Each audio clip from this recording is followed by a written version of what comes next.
오늘 이 시간에는 나리따 전정에 대해 알아보겠습니다.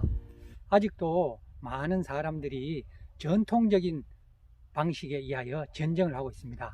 그런데 최근 밀식 재배가 유행하면서 나리따 방식에 대한 전정의 관심이 높아지고 있습니다. 많은 사람들이 나리따 방식에 의해서 전정을 하거나 아니면은 전정을 할 때 나리따 방식을 일부 활용하고 있습니다. 나리따 방식을 활용하면은 이 밀식 재배를 하는 경우에는 상당히 효과가 좋은 것 같아요. 저는 사과나무를 열간 간격을 4m, 나무 사이 간격을 2m로 제식을 했습니다. 그런데 최근에는 이 간격이 더 좁아지고 있죠. 열간 간격은 3.5에서 3.8m, 그 다음에 수간 간격은 1.5m, 또 그보다 좁게 1m, 1m 하면은 이 가지가 뻗어나갈 공간이 50cm 밖에 안 됩니다. 그렇게 극단적으로 좁게도 하죠. 이렇게 수간 간격을 좁히고, 그 다음에 수고는 또 키웁니다. 최근에 그렇죠. 수고를 키우면은 가지를 길게 이게 배치할 수가 없습니다. 그러면 가지를 짧게 배치해야 되는데, 가지를 짧게 배치하는 데는 나리따 전정이 상당히 유용한 것 같습니다. 나리따 방식은 수형 구성을 3장 방추형으로 합니다. 방추형이라고 하는 것은 원뿔 모양이죠. 삼각형 모양. 크리스마스 트리를 생각해 보면 쉽게 이해가 되실 겁니다. 그런데 나리따 방식은 방추형에서 나아가서 3장 방추형입니다. 3장이란 것은 가늘 세자 길장자거든요. 3장 방추형은 방추형인데 가늘고 길게 키우는 방추형이다. 그렇게 이해를 하시면 됩니다. 왜 그러냐면은 이 밀식 재배이기 때문에 기본적으로 척지가 나가는 거리가 짧죠.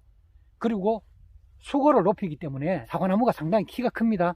그래서 이 나리따 방식에서는 3장 방추형으로 수형을 구성할 수밖에 없습니다.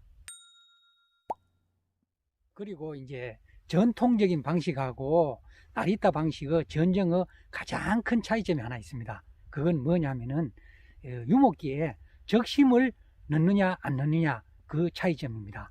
이 나리따 방식은 유목기에 적심을 넣습니다. 그런데 우리 전통적인 방식은 적심을 넣지 않아요. 그렇죠? 그래서 가지를 키울 때 그냥 적심을 안 넣고 그냥 키웁니다. 쭉 가지가 나오죠. 그런데 나리따 방식은 20cm마다 적심을 넣습니다. 그 적심을 넣는 이유가 적심을 넣으면은 가지를 튼튼하게 키울 수가 있고, 그 다음에 적심을 넣은 안쪽에 결과지가 잘 발달합니다. 그래서 그 나가지가 잘 생기지 않습니다. 그런데 전통적인 방식으로 하면 어떻게 되느냐, 가지를 계속 키우기 때문에 가지 안쪽 부분에 나가지가 발생할 확률이 높아요. 그리고 가지 끝부분으로 이 과일이 많이 달립니다.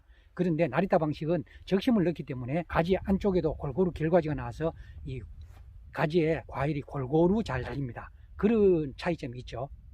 그리고 이 적심을 넣으면은 적심을 넣고 한 열흘 동안은 이 가지가 자라지 않습니다.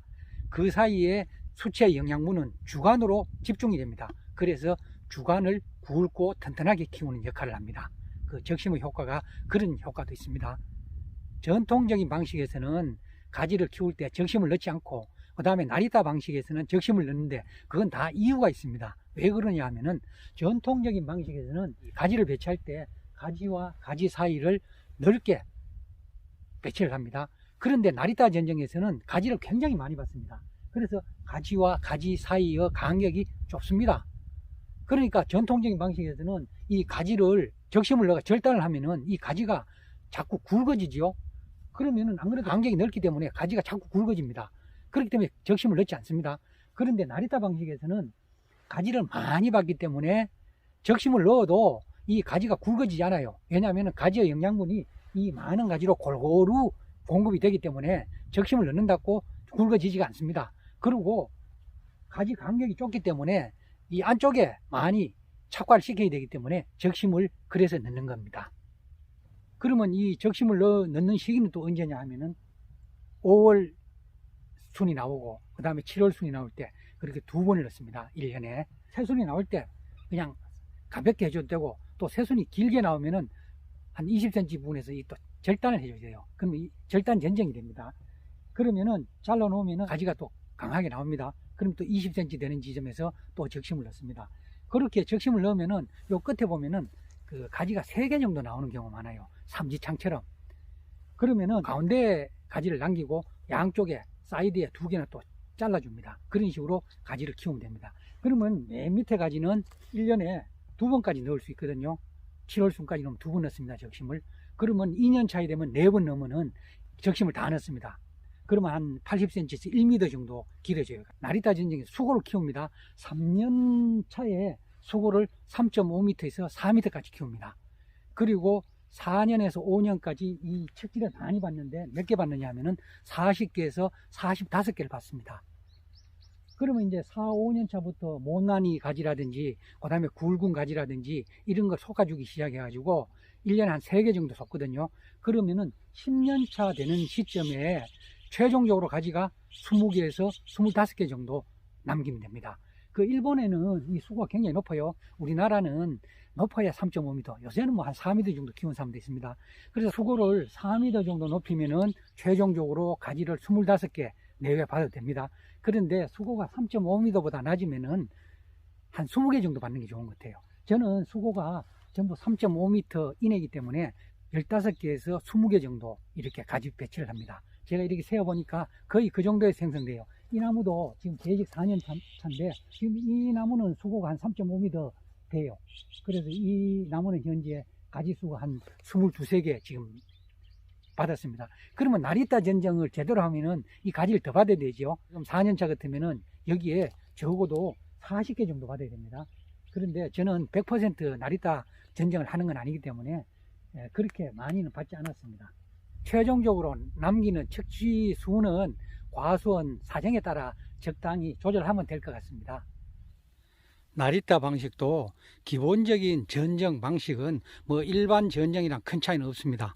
나리타 방식도 제일 첫 가지는 1단가지 첫 가지는 지상에서 한 70cm 지점에서 받습니다. 1단가지는 그 세 방향으로 120도 그 각도로 받으면 3가지죠. 그러면 2단가지, 3단가지, 4단가지, 5단가지까지 받습니다.